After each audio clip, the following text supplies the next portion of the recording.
Allô, François. Allô François, allô Allô, Sandy. Sandy. Bonsoir.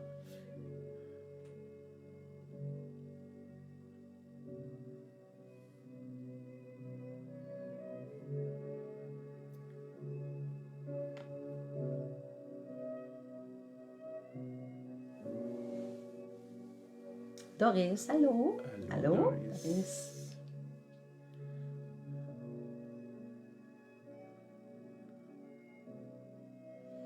Marcel. Allô, Marcel. Marie-Hélène. Allô, Marie-Hélène. Bonsoir Marie-Hélène. Bonsoir. Et ton mari? Denis. Salut à vous deux. De nous deux. Merci Denis, Nathalie, Denis, merci. Salut.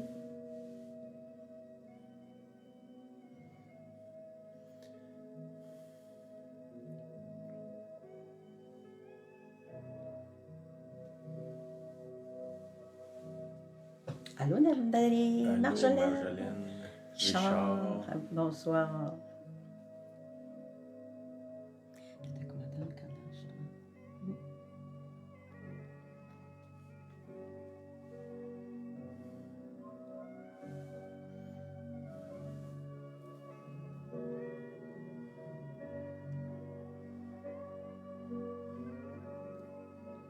toi? Comment tu peux?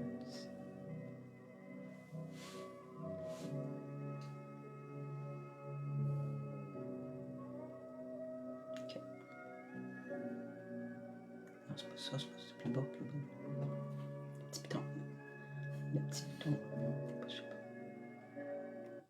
Ok. Non. C'est moi qui est le DJ ce soir. J'ai un invité spécial, Julienne, qui est là aux côté de moi. Pourquoi que c'est? Là, je ne sais pas, on a là un problème de... attendez un petit peu. OK. On dirait qu'il y a un laps. Ça coupe un peu. On va voir ce que ça va donner, là. De toute façon, j'enregistre. Ça fait que si on ne l'a pas en direct, là, Julienne, on va pouvoir le remettre après. Allô, Nathalie. C'est que je te laisse la place. Ah oui, on a eu fin de semaine passée au Camp de l'Arche une bonne rencontre. On a rencontré des nouvelles personnes d'un peu partout dans la province. On a eu du bon temps. Le Seigneur était bon avec nous. On a pu partager sans masque le visage à découvert. Ça fait du bien. On a été bien reçus par les côtés au Camp de l'Arche. Aussi, on a pu connaître des nouvelles personnes. C'est que je remercie le Seigneur. Et le royaume grandit, le royaume se raffermit aussi. Je rends grâce au Seigneur là, de tout ce qu'il fait dans nos vies, dans vos vies aussi. Je te laisse la place. Moi, je veux quand même remercier les gens de Sept-Îles. On a eu des très belles rencontres, discussions avec les gens de Sept-Îles. On vous bénit ce soir.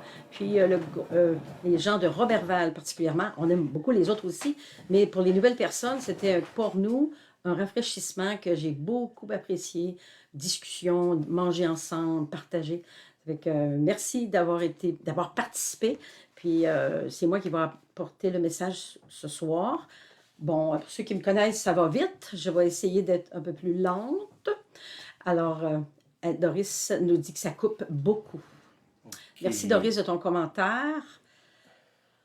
Je continue. Merci Seigneur que vous soyez là, premièrement. Donc, suite à des paroles reçues à Owego, dans l'État de New York, en avril passé, nous étions lors d'un voyage en Caroline, à Owego, New York. Mon mari a partagé la parole et j'ai reçu un petit message très court, mais depuis avril, je pourrais dire que le message se continue. Puis ce soir, je vous apporte un peu ce que j'ai reçu pour faire une histoire courte, là, une soirée. Mais ça fait déjà 2 à 3 mois que ça mijote beaucoup et j'ai cru bon de vous partager ce soir. Donc, si vous avez suivi notre message à notre retour de Caroline, c'était à la fin d'avril, j'ai partagé que Luc, dans Matthieu 28, 2, 5, je vais reprendre et je vais continuer mon message. Matthieu, chapitre 28, verset 2, dit qu'on est à la résurrection de Jésus. on sait qu'il y a 2 femmes qui sont allées au tombeau, Marie et l'autre Marie. Ils sont allés au sépulcre. Et au verset 2, dit qu'il y a eu un grand tremblement de terre, qu'un ange du Seigneur descendit du ciel, il vient rouler la pierre et il s'assit dessus. Verset 3, son aspect était comme l'éclair, son vêtement blanc comme la neige, et les gardes tremblèrent de peur et devinrent comme morts. Donc aujourd'hui, le titre « Vaincre la peur ». Je reprends, les gardes, lors du tremblement de terre, l'ange qui vient, ils vont trembler de peur, ils vont tomber comme morts. Le verset 5, l'ange prit la parole, il dit aux femmes, « Pour vous, ne craignez pas ».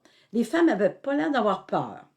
Voilà un point assez intéressant que je vais tenter de partager, parce que les anges lui disent, je sais que vous cherchez celui qui a été crucifié, mais voilà, il est ressuscité.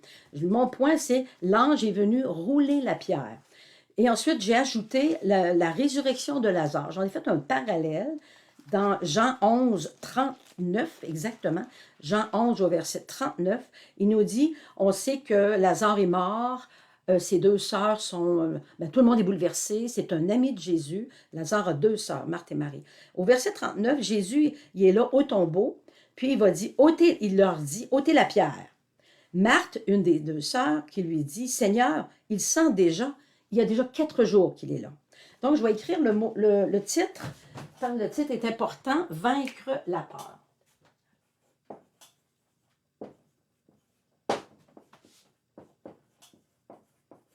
Donc, dans les 2 cas, on a de la peur. Bon, les soldats vont trembler, vont tomber de peur. Ici, Jésus dit aux hommes qui sont là, ôtez la pierre. Puis, sa sœur de Lazare, qui s'appelle Marthe, c'est la peur qui fait dire, « Hey, il y a 4 jours qu'il est là. Il sent déjà. » Donc, c'est la peur qui fait réagir ici. Donc, je vais résumer un peu l'histoire de Marthe et Marie, parce qu'il y a 2 commentaires qu'ils vont faire à Jésus avant qu'il parvienne au tombeau. Ce sont 2 réprimandes, je dirais, que les 2 sœurs de Lazare, Marthe et Marie, vont adresser à Jésus. Mais Jésus a une réaction complètement différente dans les 2 cas. C'est dans Jean au chapitre 11, mais au verset 21. Jean chapitre 11 au verset 21, il nous est dit, Marthe et Marie ont perdu leur frère Lazare, et Jésus s'avance, il est sur la route vers la maison de ses amis. Marthe dit à Jésus, « Seigneur, si tu eusses été ici, mon frère ne serait pas mort. » Donc, c'est une réprimande envers Jésus. Si tu avais été là, il ne serait pas mort. Un commentaire que peut-être nous aussi on aurait eu. Jésus lui répond avec fermeté en disant, le verset 23, « Ton frère ressuscitera. » Marc dit, « Oh, je suis qu'à la fin des temps, la résurrection des morts. » Jésus reprend. Il dit, « Je suis la résurrection et la vie. Celui qui croit en moi vivra, quand même il serait mort. » Il y a des paroles extrêmement importantes ici. Il est la résurrection. « Quiconque croit en moi ne mourra jamais. » Et crois-tu cela? Et Marthe réplique, « Oui, oui, Seigneur, je crois que tu es le Christ, le Fils du Dieu vivant. » Bon, Marthe est là. « Oui, oui, oui, oui, je crois, je crois. » Voilà qu'on s'en va vers le sépulcre et Marie, elle est sur ce chemin, elle rencontre aussi Jésus, Marie, la sœur de Marthe. Et lorsque Marie fut arrivée, elle tomba aux pieds de Jésus en pleurant et lui dit, au verset 32, lorsque Marie fut arrivée là où était Jésus et qu'elle le vit, elle tomba à ses pieds, elle lui dit, « Seigneur, si tu étais ici, mon frère ne serait pas mort. » Les 2 femmes ont la même réprimande envers Dieu, Jésus. « Quand tu avais été là, il ne serait pas mort. » Dans la peine, les émotions, la tristesse. Par contre, là, Jésus va frémir dans son esprit. Il ne réplique pas à Marie, il va frémir, même il va pleurer. Et ils se dirigent tout ensemble au tombeau, puis il va dire à Marthe, non, il va dire ôter la pierre, Marthe, qui croit en la résurrection, qui va dire, mais non, il y a déjà 4 jours, il sent déjà. Vous ressentez la peur chez Marthe. Alors, ça irait avec le message de Marthe et Marie qu'on a lu dans d'autres places dans l'Évangile, que les 2 sœurs, alors qu'ils reçoivent Jésus à manger un soir avec des amis, Marthe, elle est très occupée à préparer le repas. Par contre, Marie, elle est au pied de Jésus, puis elle écoute. Et même Marthe va réprimander Jésus. Tu ne vois pas que j'ai du travail, j'ai besoin d'aide. Dis à ma soeur de venir m'aider. Elle s'adresse à Jésus avec une réprimande. Puis Jésus dit, tu t'inquiètes pour peu de choses, Marthe. Tu t'inquiètes pour beaucoup de choses ou peu de choses. C'est nous, ça. Marie a choisi le nécessaire, c'est-à-dire écouter la parole. Et même, Jésus va ajouter, elle a choisi la bonne part. Donc, on parle de participer ici. Moi, quand on parle de part, de participer, je veux savoir c'est quoi ma part. Donc, pour que, si on revient à la pierre, l'ange a enlevé la pierre, Jésus ressuscité. Nous, on a à enlever la pierre pour que la lumière vienne briller dans nos ténèbres. J'irai dans le verset Ésaïe 60.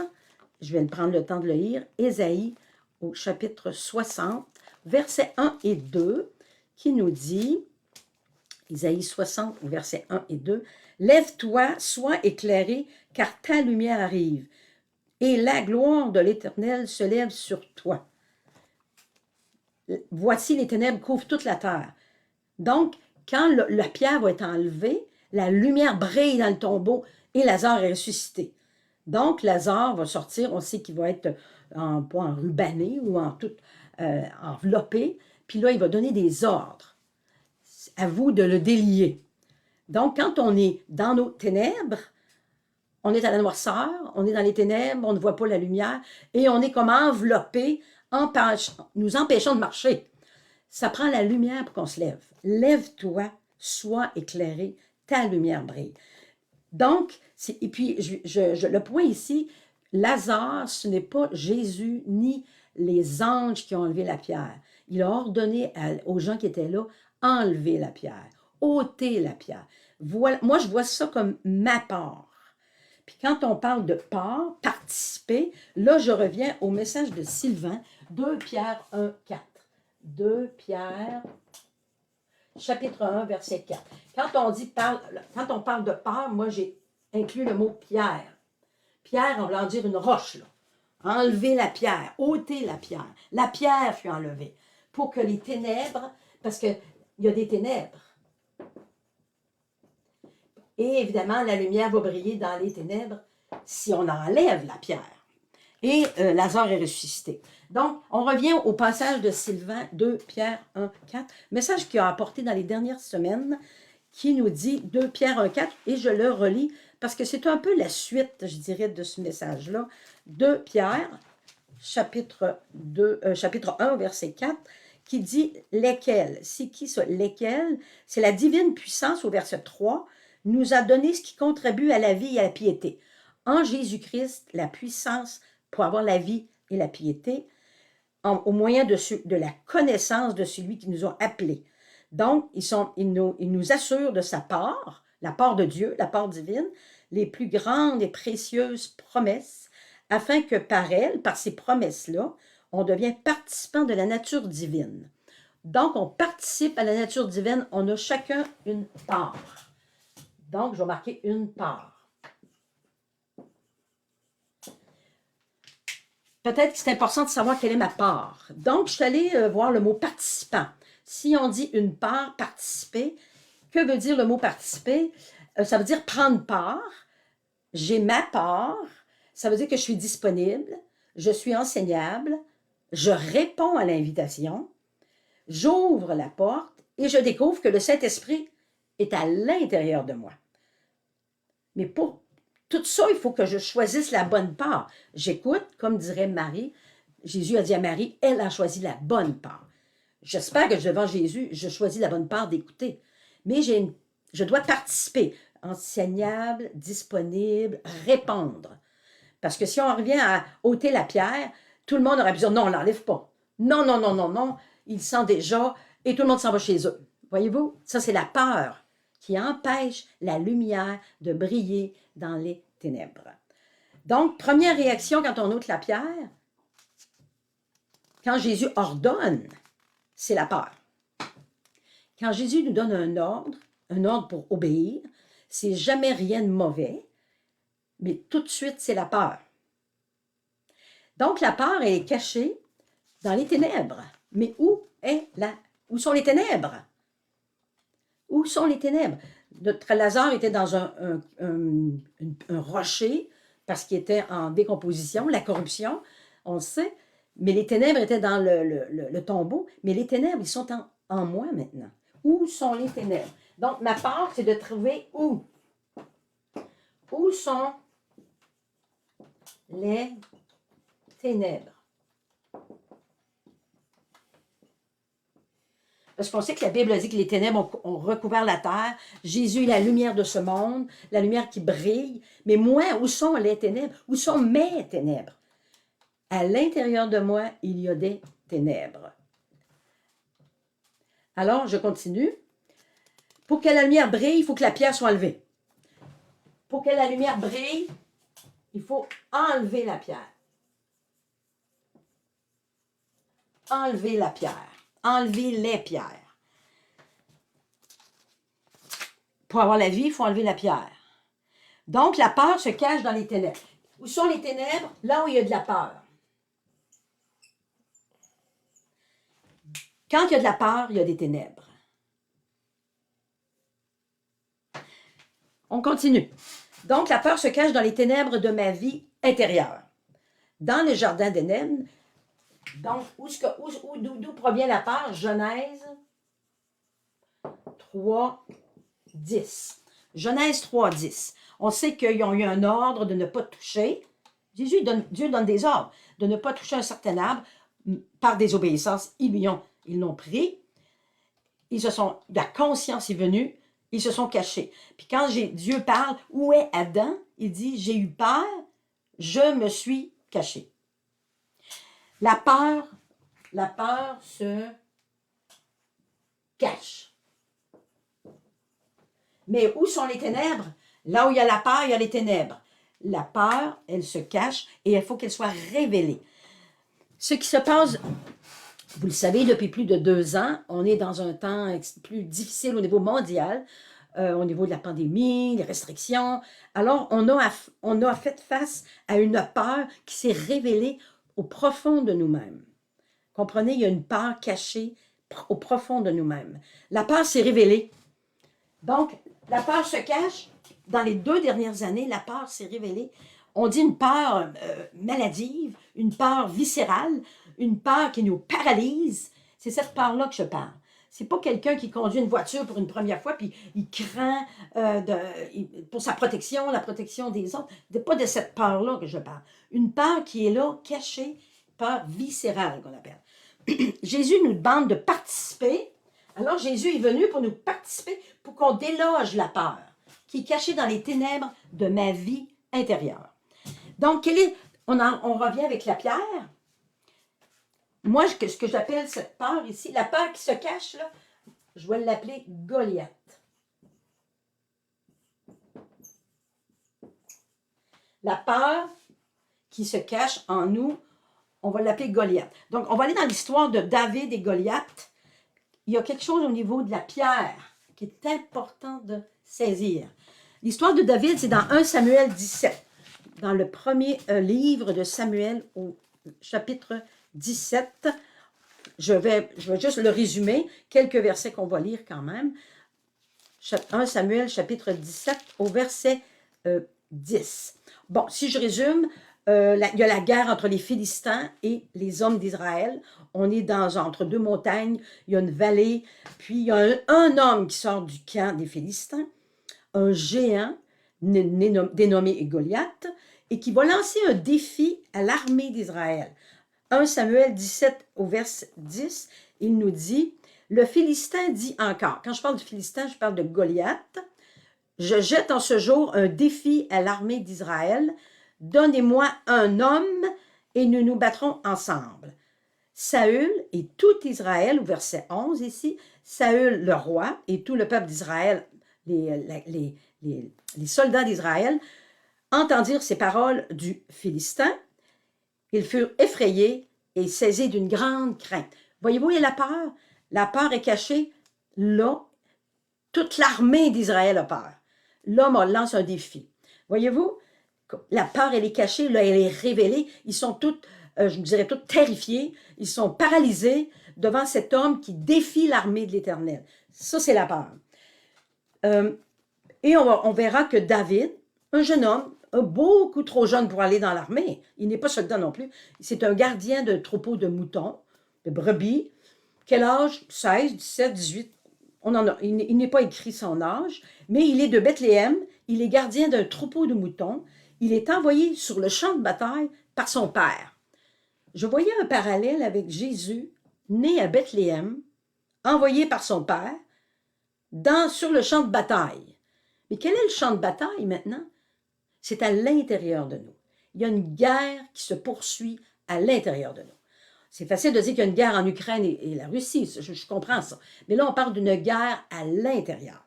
La peur est là et il faut qu'elle soit délogée ou révélée. Donc, c'est Jésus qui est né, qui est venu à Bethléem pour nous révéler la peur et nous délivrer de la peur. Donc, la guerre fait rage à l'intérieur de nous. Dans 1 Samuel 17, verset 23, là, on va voir un peu l'histoire de David, jeune berger, puis son père qui l'envoie vers l'armée, parce que dans l'armée d'Israël, 3 des frères à David sont des soldats de l'armée. Son père, qui s'inquiète un peu de ses enfants, dit au jeune David, va porter un peu de nourriture là, à l'armée d'Israël, voir un peu comment se portent mes fils. David qui répond, obéissant, se rend sur le champ de bataille, puis là, alors qu'il est là, il va entendre, parce qu'à tous les jours, ce Goliath sort des rangs des Philistins et défie l'armée d'Israël. Au verset 1 Samuel, au verset 23, tandis qu'il parlait avec eux, tandis que David était avec ses frères, voici que le Philistin Goliath, nommé Goliath, s'avança entre les deux armées, hors des rangs des Philistins. Il tint les mêmes discours que précédemment, et David entendit le défi lancé à l'armée d'Israël. Si je vais ensuite au verset 24, à la vue de cet homme, tous ceux d'Israël s'enfuirent devant lui. Voyez-vous la peur? Un homme défie l'armée, toute l'armée s'enfuit et furent saisis d'une grande crainte. Ils sont terrifiés, paralysés, une armée complète devant un homme qu'on appelle Goliath, qui est la peur. Donc, il faut qu'elle soit délogée, la peur. Il faut qu'elle soit révélée. Goliath nous révèle la peur ici. Si on voit ensuite au verset 26, le Philistin dit encore, « Je jette en ce jour un défi à l'armée d'Israël. Donnez-moi un homme et nous nous battrons ensemble. » Je vais ensuite au verset 26. David dit aux hommes qui se trouvaient tout près de lui, « Que fera-t-on à celui qui tuera ce Philistin et qui ôtera l'opprobre de dessus Israël? Qui est donc ce Philistin, cet incirconcis, pour insulter l'armée du Dieu vivant? » Là, il se tient debout avec audace, avec courage, pour faire face à cet homme qui défie de l'armée de l'Éternel, alors que toute l'armée de l'Éternel sont terrifiés, paralysés par la peur. Le jeune homme, David, se tient debout. Premièrement, il se lève. Puis tu as se demander le courage, où il a pris son courage? Il a à peine 16, 17, 18 ans. Puis plus tard, il va, dans les versets qui vont suivre, au verset 32 par exemple, Saül, qui est le roi de l'armée, David va dire à Saül que personne ne se décourage à cause de ce Philistin. Ton serviteur ira se battre avec lui. Là, il dit une parole, ne vous découragez pas, je vais me battre. Donc, il a le courage de se battre, puis il encourage les autres, ne vous découragez pas, parce que la peur a paralysé toute l'armée. Puis, Saül va dire à David, mais tu ne peux pas y aller. Ce Philistin, c'est un géant, c'est un combattant, toi, tu es un jeune homme, tout jeune encore, tu n'as pas eu la formation du soldat. Mais David va dire à Saül, regardez bien au verset 34, là où il a pris son courage, il faut savoir où il l'a pris. Il va dire, ton serviteur faisait paître les brebis de son père, il est berger. Puis quand un lion ou un ours venait en enlever une du troupeau, je courais après lui, après le lion, je le frappais, j'arrachais la brebis de sa gueule, et s'il se dressait contre moi, je le saisissais par la gorge, et je le frappais et je le tuais. David tuait un lion, ou ça pourrait être un loup, qui attaque les brebis de son père. Donc, vous voyez qu'il a expérimenté le courage de se battre contre des animaux féroces. Mais en se battant, on peut comprendre qu'il connaissait son Dieu aussi. Il combattait l'ours, mais il combattait avec l'aide de Dieu. Et son courage s'est probablement bâti de jour en jour, semaine en semaine, mois en mois. Et c'est ainsi que ton serviteur David a terrassé le lion et l'ours. Il en sera du Philistin, de cet incirconcis comme de l'un d'eux, car il a insulté l'armée du Dieu vivant. Voyez-vous l'audace? Voyez-vous le courage? C'est un courage qui s'est bâti par l'expérience, le caractère. Et voilà que il a fallu du courage pour aller devant un Goliath. Il fallait vaincre le Goliath. Il fallait premièrement vaincre la peur. Donc, vous allez dire, David n'avait pas peur. Je crois qu'il avait peur. Mais son courage surpassait sa peur. Alors là, qu'il va s'avancer, on voit qu'il va au verset 43-45. 43-45. Par contre, verset 40 exactement, David prit en main son bâton, choisit dans le torrent 5 petites pierres polies. Je dis bien 5. 5 pierres. Il en a pris 5. 5, c'est la grâce. C'est le chiffre qui représente la grâce. Vous allez me dire, ben, du temps de David, Jésus n'est pas venu. Mais la grâce est là à cause qu'il a combattu, à cause qu'il y a un appel sur sa vie, à cause qu'il y a du courage. La grâce est avec lui. Donc, il va aller ramasser 5 pierres, petites, grosses, probablement pas si grosses, puis il va les mettre dans son petit sac à sa ceinture, la gibecière, dans sa gibecière de berger, puis il va prendre sa fronde, il va s'avancer contre le Philistin. Donc, il y a la fronde, une toute petite pierre, et il s'avance. Évidemment, le Philistin va le défier au verset 41. « Suis-je un chien pour que tu viennes à moi avec des bâtons? » Et après l'avoir maudit par ses dieux. Le immense Goliath, l'immense peur, va défier le petit jeune homme avec sa petite ronde, sa petite roche. Voyez-vous, la peur, elle est immense, mais le courage, il est petit. Par contre, le courage ne manque pas ici. La peur peut être là, mais le courage ne manque pas. Puis on voyait que David dit aux Philistins, il va répondre, « Tu marches contre moi avec l'épée, la lance et le javelot, et moi, je marche contre toi au nom de l'Éternel, des armées de Dieu, de l'armée d'Israël, que tu as insulté. Aujourd'hui, l'Éternel te livrera entre mes mains, et je t'abattrai, je te couperai la tête. Aujourd'hui, je donnerai les cadavres du camp des Philistins aux oiseaux du ciel, aux animaux de la terre, et toute la terre saura qu'en Israël, il y a un Dieu. » Puis voilà que toute cette multitude saura qu'il y a un Dieu en Israël. Puis il va ajouter que, et toute cette multitude, verset 47, que ce n'est ni par l'épée, ni par la lance que l'Éternel sauve. La victoire appartient à l'Éternel. Et il vous livrera entre nos mains. Il a un courage qui va au-delà d'une personne humaine, quel que soit l'âge, là. Il défie le géant, il défie la peur. Puis on peut aller voir dans Zacharie, un des livres juste vers la fin de l'Ancien Testament, Zacharie chapitre 4 au verset 6, on parle d'un certain Zorobabel qui reconstruit le temple et c'est la même parole qui est adressée. Parce qu'il y a des embûches, il y a de la peur, on lui empêche de construire. Zorobabel, Zacharie chapitre 4 au verset 6, c'est ici la parole que l'Éternel adressa à Zorobabel. Ce n'est ni par la puissance, ni par la force, mais c'est par mon esprit, dit l'Éternel. Comprenez bien que David s'est avancé avec une pierre, une fronde, devant un géant, que c'est pas par la force, c'est pas par son intelligence, mais c'est par la grâce qu'il a frappé le géant. Il l'a frappé au niveau du front, puis même frappé tellement qu'elle a probablement, elle a même pénétré dans son crâne. On parle d'un grand géant. Il va s'effondrer, évidemment, avec l'épée de Goliath. Il va lui trancher la tête. Il aurait pu frapper au niveau du cœur. Il aurait pu frapper au niveau des yeux. Il a frappé exactement dans la pensée. La peur se situe dans nos pensées. La pierre qui a frappé exactement la pensée de Goliath, la peur qui est souvent dans nos pensées. La peur n'est pas dans le cœur, elle est dans la pensée. La pierre a frappé très durement. Donc, je reviens à 1 Samuel. Il a fallu du courage pour frapper la peur. Puis, je parle encore de la pierre. Matthieu 21, 42. Matthieu, au chapitre 21, verset 42. Matthieu, chapitre 21, au verset 4. On parle de la pierre. Mais là, on parle de la pierre angulaire.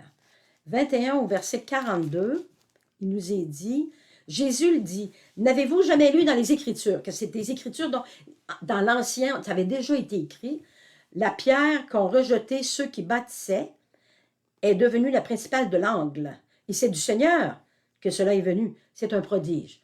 Donc, cette pierre angulaire, Jésus-Christ, c'est celle sur laquelle on bâtit notre maison spirituelle. J'apporte un enseignement d'ailleurs sur construire la maison spirituelle, sur Jésus-Christ, la pierre angulaire, qu'on va rejeter. La plupart vont le rejeter. Jésus, c'est la pierre angulaire. Donc, cette pierre qui a frappé en plein front notre Goliath, c'était la pierre angulaire, Jésus-Christ, parce que c'était impossible qu'un petit jeune homme puisse frapper un géant, vous comprenez? C'est la grâce qui était dans l'histoire de David avec le courage, l'audace de le défier, le géant Goliath, défier la peur. Donc, la pierre sur laquelle notre maison est construite, c'est la pierre angulaire. Encore dans Zacharie, ils vont ajouter, toujours dans Zacharie, c'est le dernier livre de l'Ancien Testament. J'ai lu tout à l'heure Zacharie 4 au verset 6. Je vais lire Zacharie 4 au verset 7 qui nous dit « Qui es-tu, grande montagne, devant Zorobabel? Tu seras aplani. » Donc, quand on parle de montagne, vous savez que quand Jésus est venu, la grâce est venue. La grâce est venue par Jésus-Christ. Nous sommes dans le Nouveau Testament, Nouvelle Alliance avec Dieu. Jésus-Christ, la pierre angulaire. Souvent, les obstacles de la vie sont symbolisés par des montagnes. Voyez-vous l'image? Quand on parle de montagne, souvent c'est la peur ici.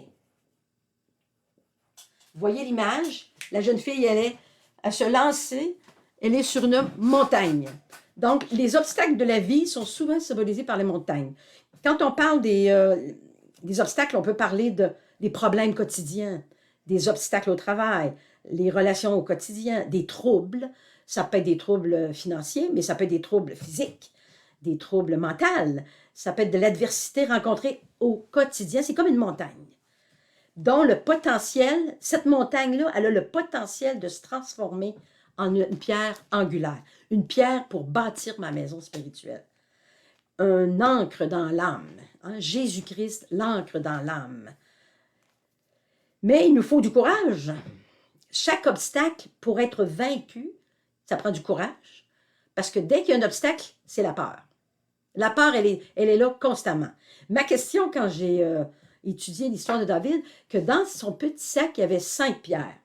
Il n'en a utilisé juste une. Alors, les 4 autres, à quoi servaient-elles? Possiblement que dans sa vie, il a eu affaire encore à de la peur. Parce qu'on ne peut pas être délivré complètement de la peur. Même si je dirais 3 fois, je n'ai pas peur, je n'ai plus peur, la peur, elle demeure.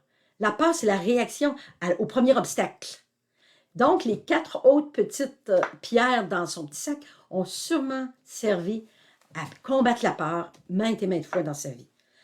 Donc, chaque problème, je répète, obstacle, trouble, peut se transformer dans un potentiel d'une pierre qui va former ma maison spirituelle. Abattre la pierre, enlever la pierre, afin que nos ténèbres puissent ressortir. Puis là où il y a des ténèbres, la lumière brille. Jésus est venu. Il nous dit la lumière brille dans les ténèbres, dans l'évangile de Jean, exactement. Si vous prenez l'évangile de Jean du chapitre 1, on parle tout de suite de la lumière. Jean chapitre 1. Il est la lumière, lui, dans les ténèbres, mais les ténèbres ne l'ont point reçu. De quelles ténèbres qu'on parle? On peut parler des gens du dehors, mais moi je parle de mes ténèbres à l'intérieur. Est-ce que je reçois la lumière dans mes ténèbres? Souvent, je ne sais pas trop quelles ténèbres qu'on parle, puis la peur, elle est toujours là, instantanément. Donc, abattre la peur, enlever la pierre, ouvrir notre porte, ouvrir notre intérieur, pour laisser pénétrer la lumière qui est Jésus-Christ. Puis Jésus, quand il est reparti vers son Père, il ne nous a pas laissé orphelins. Il nous a dit, j'enverrai le Saint-Esprit, il va combattre avec vous, car il est en vous. Au Jean chapitre 14, verset 17. Jean chapitre 14, verset 17. Il nous est dit, Jean chapitre 14, au verset 17, Jésus dit, je dois partir, mais je vais envoyer un consolateur. Il dit au verset 17, « L'esprit de vérité que le monde ne peut recevoir, parce qu'il ne le voit point, il ne le connaît point. Mais vous, vous le connaissez. Il demeure avec vous, il sera en vous. Le Saint-Esprit n'est pas juste à l'extérieur de moi, il est en moi. Il va combattre avec moi. Souvent, c'est une voix douce. Souvent, c'est par le discernement, les dons de l'esprit qu'on appelle, pour combattre cette part qui est toujours là à me bloquer, on va dire, dans des situations d'obéissance. Quand Jésus donne un ordre, tout de suite, la peur, je ne suis pas capable, je ne suis pas à la hauteur, je n'ai pas la connaissance, je suis trop petite, je suis trop grande, j'ai difficulté à parler. Voyez-vous, ça, c'est la peur. Elle est là dès que Jésus demande quelque chose. Mais là, cet esprit en nous, il sera en vous pour nous aider à faire ce combat. Par contre, ça prend le courage d'enlever la pierre. Je crois que par la prière sincère, demandez à Dieu d'enlever la pierre à l'intérieur de vos cœurs. Dieu va vous révéler des choses qui ne seront peut-être pas faciles à voir. Il y a peut-être de la frustration, il y a peut-être manque de diligence, de laisser aller, de laxisme, de dépression, de paresse, qui sont cachés là. Puis, ils sont bien cachés dans les ténèbres. Mais si on enlève la pierre en demandant la lumière, ces choses-là vont être révélées. Et la pierre qu'on va utiliser, la pierre angulaire, ben c'est Jésus-Christ. Oh, Jésus, viens m'aider, au secours, Saint-Esprit, viens à mon aide. Ça peut être juste des prières comme ça. Donc, c'est ma prière pour vous ce soir. Ce serait pour vous ce soir. Si vous êtes prêts, on va prier d'enlever la pierre. Je peux vous dire, de par mon expérience, que quand la pierre est enlevée, il y a des choses de ténèbres qui se révèlent à nous. Ils ne se révéleront pas à mon mari, là. Ils ne se révéleront pas à mes voisins. Et ça se révèle à moi, comme je suis indisciplinée. J'ai tendance à être paresseuse, par exemple. J'ai facilement de la frustration. Oh, la colère monte très vite dans mes oreilles, une façon de parler. Donc, Seigneur, il révèle pour qu'on soit libéré. Mais ça prend le courage pour le faire. La lumière brille dans les ténèbres, mais les ténèbres ne l'ont pas reçue. Moi, je reçois la lumière dans mes ténèbres personnelles. Alors, ma prière, Seigneur, quoi qu'il arrive dans vos vies, quoi qu'il se passe comme obstacle ou montagne, grande montagne, tu seras aplanie, comme on l'a lu dans Zacharie. Puis, ce n'est pas par mes forces, ce n'est pas par mes belles connaissances. Oui, je te connais, Seigneur, mais ce n'est pas par ma grande connaissance que je peux abattre la peur, ce Goliath qui est toujours là devant moi. Peu importe les circonstances de la vie. Seigneur, je te prie pour chacun de nous qu'on puisse commencer à faire le bon combat de la foi et d'avoir l'audace et le courage d'abattre la forteresse de la peur qui nous empêche, qui nous paralyse beaucoup trop souvent quand on doit, premièrement, obéir à Dieu, puis vraiment prendre part à la nature divine, comme Dieu nous le dit dans 2 Pierre 1, 4. Merci.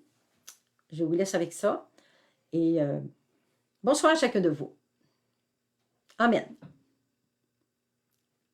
Amen.